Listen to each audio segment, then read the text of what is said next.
Hello and welcome. Today we are going to look at something that could be life-changing for you. You probably have noticed you really connect with some people. There's a high level of comfort and synergy between you. However, others just rub you the wrong way. You just don't seem to be on the same wavelength, and misunderstandings are more common. Today we will help you understand yourself and others, allowing you to function more effectively in the world. Before we go any further, let's introduce ourselves. My name is Susan Geary, and this is Anne Bulstrode. We have been helping people understand themselves and others for over 20 years. We are both Master Personality Dimensions facilitators. We are also the best-selling authors of Color Savvy, Helping You Achieve Success in Your Work Life, and the soon-to-be released book, Your Personality Unlocked, Living Life to Its Fullest. So today, we are going to introduce you to four different personalities. As far back as the Greeks and Romans, different cultures have been able to identify four personalities, and these have been refined and built upon right up to the present day. We will use colored names to refer to these four personalities. These names come from Personality Dimensions, which is a Canadian personality assessment tool. The names we are going to use are Inquiring Green, Resourceful Orange, Organized Gold, and Authentic Blue. You will notice that the first word of each color really helps us understand what that color is all about. Also, from now on, we will use the term color rather than personality or dimension. Now, everyone is a blend of the four colors. We are all plaid. What we mean by that is we use each of the colors to a greater or lesser degree. You're so right, Susan. And we usually prefer one or more colors, which means the hue of our plaid will vary based on the order of our preferred colors. Now, it's important to remember all four colors are equally good. All of them have strengths, and they all have some challenges as well. It is possible to be anything in life from any preferred color. It's just the way you do it may look a little different.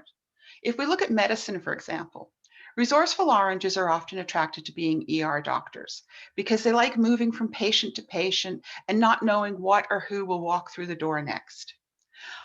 Our organized golds and authentic blues often choose to be general practitioners. The golds because they like the order and routine that general practice can offer them, and the blues because they like getting to know their patients and helping them on an ongoing basis. And then our inquiring greens. They're often drawn to the fields of neurology or psychiatry because they like understanding how the brain works. They look at the brain as what controls the overall human system. PD is a great tool, but you have to remember it doesn't explain everything in life. However, it certainly can explain why people do the things they do.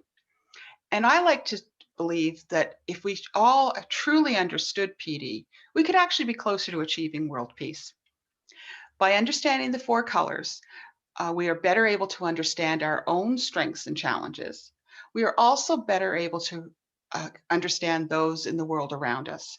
We can recognize and understand their strengths, challenges, and preferred ways of doing things. And it's a great tool because it helps improve our communications with others and build strong relationships with people. It's also good because it helps us realize that differences are gifts, not faults. Now, what I'd like to do is take you through a little exercise that might help explain what preferences are a little bit better. So, step one, I'd like you to sign your name on a piece of paper as you normally would. How did that feel? I bet it was easy, and you probably didn't even have to think about it. It just came naturally.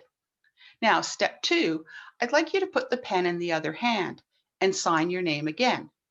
How did that feel? I bet it wasn't quite so easy, and you probably had to really think about what you were doing. Well, the first time you signed your name, it was easy because that's your brain's preferred way of doing it. Just like your brain has a preferred way of signing your name, it has a preferred way of doing everything that you do. Your preferred color helps to explain why you do things the way you do. And just like the second time you signed your name, it was a bit more difficult because you were using your brain in a way that wasn't its preferred way of doing it. But you were still able to do it, and with practice, it would get easier and easier. Your lesser preferred colors are the same.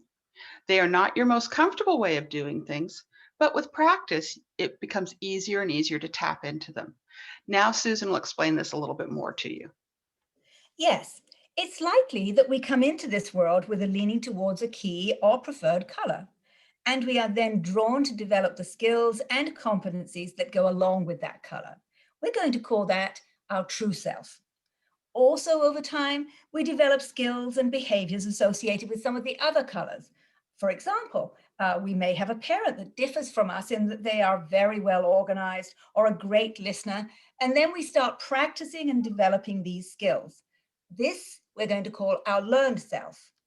Additionally, as we all know, we have to adapt to different situations throughout the day. So we use the skills that we've learned to adapt to each specific situation. For example, in my workday, I might be a facilitator, then a researcher, then a consultant. When we act according to the needs of the moment, we are using our situational self. In a moment, we are going to describe the four colors. You will find that you will relate to parts of all of the descriptions. That's normal. However, you will probably find that there are one or two that resonate with you more. As we describe them, it might be useful for you to identify your true self, as that is likely where you feel most comfortable, and it may have been one of the factors that have helped you succeed in life. So, as we describe each color, ask yourself, where do I feel most comfortable? When my shoes are off and you're resting on the sofa, who are you? So first, let's look at the inquiring green. Okay, so if you are an inquiring green, you value being competent and being seen that way by others. It's very hard for an inquiring green if they don't feel competent, and they like to work with other competent people. Inquiring greens have an ongoing quest for knowledge. They are lifelong learners, always seeking to learn something new or get a new qualification. They're also logical problem solvers, especially with complex problems. Many of us will find complex problems too hard and give up, but inquiring greens will keep working at it until they get to the root cause of the problem. They are also big picture, conceptual thinkers. They see the forest, not the individual trees. They bring a healthy skepticism to situations. They will ask why you want to do things a certain way or point out a hole in your logic. They also bring a calmness to situations. They have worked hard to present this outward calm, but it doesn't mean they don't have emotions. They just won't show them to you. They enjoy new challenges, and in that sense, they really are change agents, bringing innovation to family or work life. Now, my inquiring green friends can find social situations uncomfortable, they tell me. For example, the office party. They tell me they feel very uncomfortable when they have to go up to somebody they don't know and have small talk. They will find it much more enjoyable when they find somebody who they know has the same interests as them, bird watching, theoretical physics, politics, and they can have a real in-depth conversation at that point. Anne's going to share an example of an inquiring green. Thanks, Susan. Yeah, an example of an inquiring green I know is a friend that we took sailing for the first time. It quickly became obvious he was uncomfortable because he'd never been sailing before and he felt that he didn't know what was going on. He was used to being in control, being the person that people went to for how to do things. And in this situation, that's not who he was. We knew what to do, but he didn't feel confident, which was very uncomfortable for him. Later in the season, he came out sailing with us again, but by then he'd had time to do his research. He knew all the terminology we were using and the maneuvers and how to tie the knots, etc. It was very obvious he felt much more competent and therefore more comfortable. Now what I'd like to do is talk to you about the resourceful oranges. For them, it's all about freedom. They like to do things their own way and on their own timelines. They enjoy variety and action. They don't like repetitive tasks or having to sit still while they do something.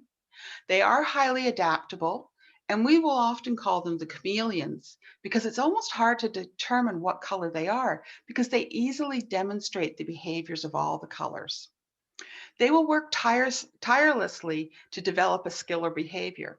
However, unlike the greens who don't like to be seen as incompetent, the oranges don't mind practicing on you while they develop it.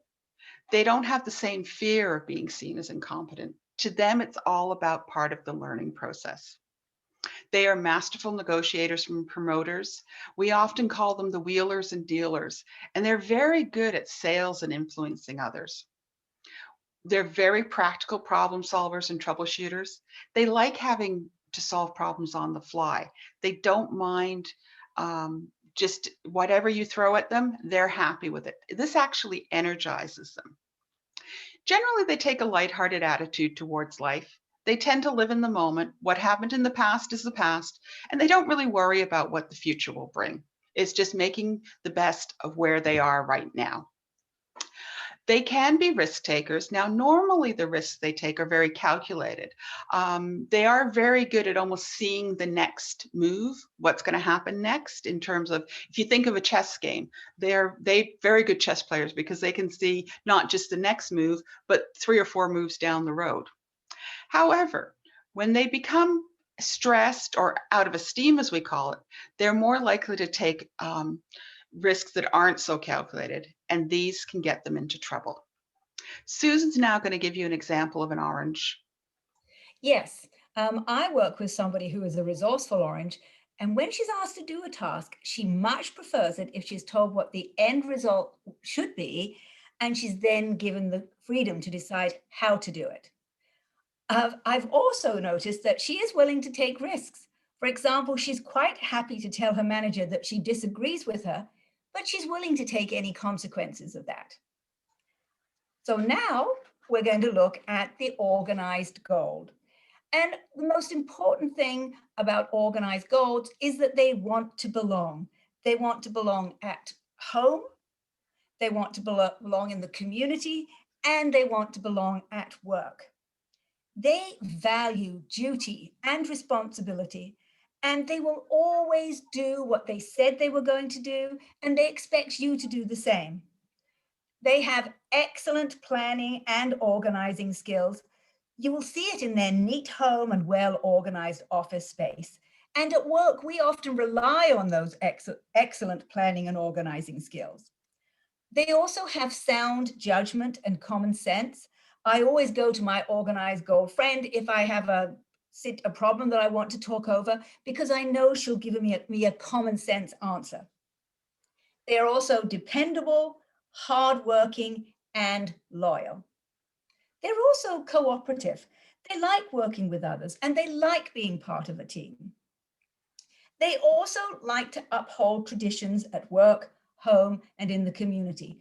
Likely, if they were brought up with certain traditions in the home, they'll keep them going as an adult. Because of their high standards, they can be critical of themselves, which is hard on them, but also critical on others, which is, of course, sometimes hard on other people. Anne has an example of an organized gold. Thanks, Susan. Yeah, I have a friend who's an organized gold. And as we talked about, they're all about tradition and upholding traditions. Well, she has a box of decorations for every different holiday, whether it be Christmas, Hanukkah, Thanksgiving, Valentine's Day. It doesn't matter. She decorates for all of them. Now, it's not just the fact that she decorates for all of them, but that she brings out the same decorations each year. She likes to live those traditions over and over again each year. And these things all have really special meanings to her. Now, what I'd like to do is take a look at the authentic blues.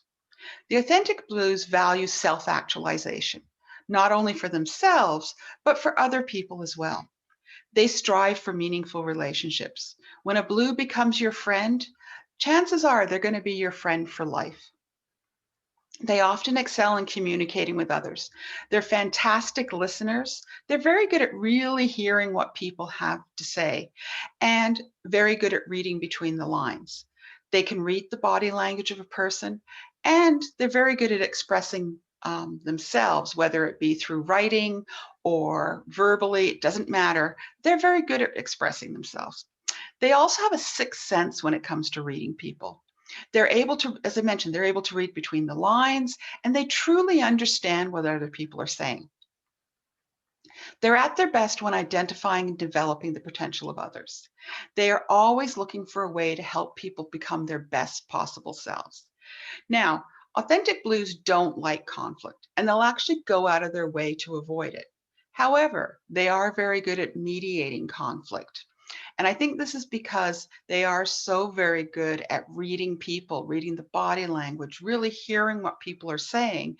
And then they're able to bring those two people together and come up with a win-win solution.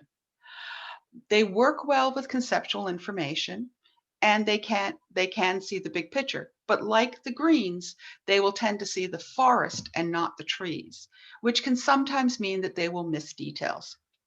They tend to be very creative, imaginative, intuitive. Often a blue will tell you they know how something's going to happen or that it's going to happen, and usually it does. Or they'll walk into a room and they're able to sense what's going on right away. They just know it, they just feel it.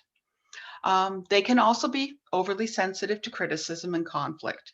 I always say be kind to blues because they tend to take criticism to heart. So if you are going to deliver some kind of criticism to an authentic blue, please be sure to do it in a constructive manner. And if possible, start off with something positive, then give the criticism, and then try to finish with something positive.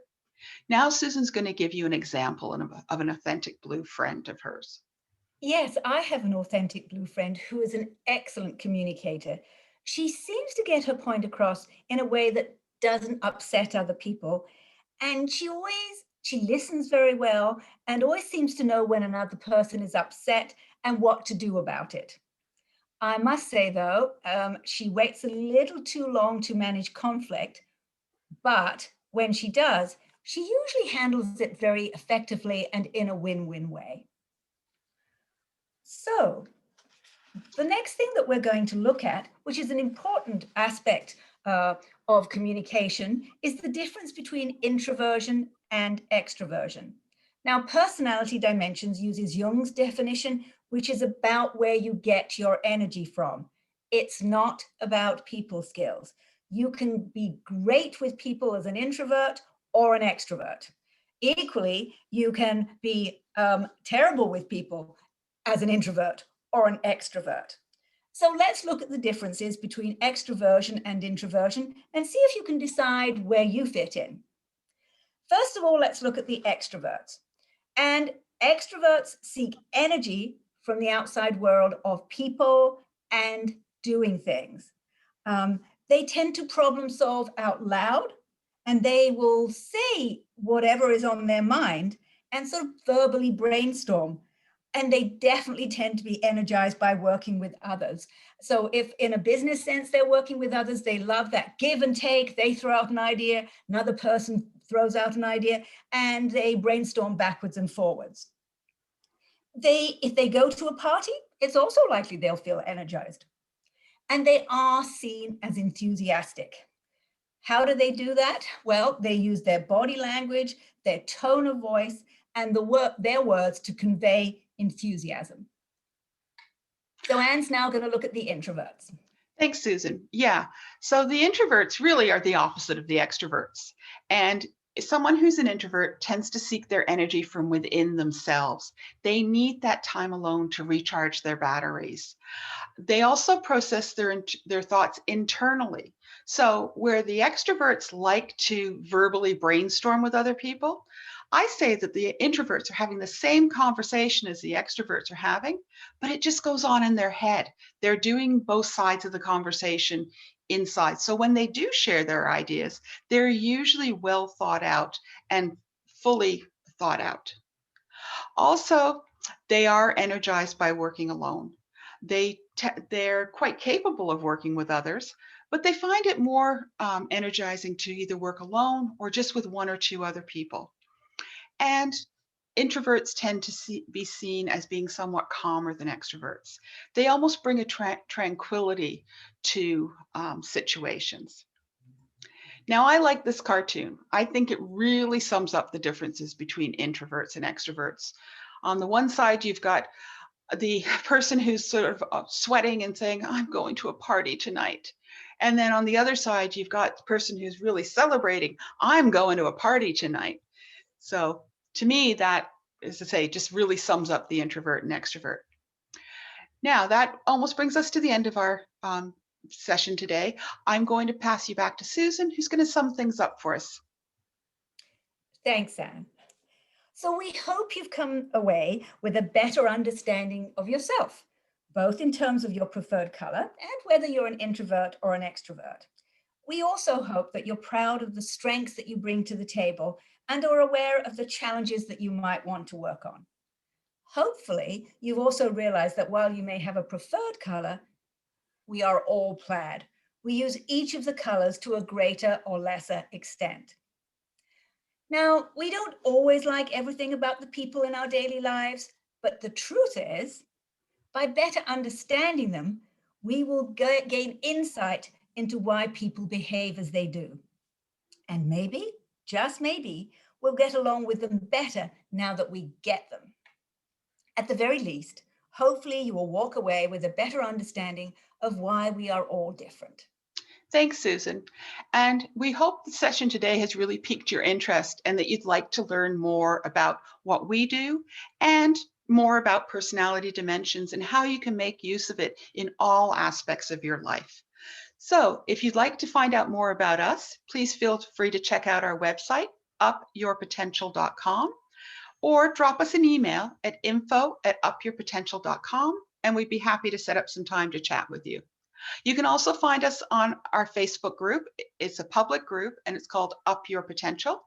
And as Susan mentioned at the start of the session, we have our two books, the first one being Color Savvy, Helping You Achieve Success in Your Work Life, which is currently available, and the soon to be released book, Your Personality Unlocked, Living Life to Its Fullest.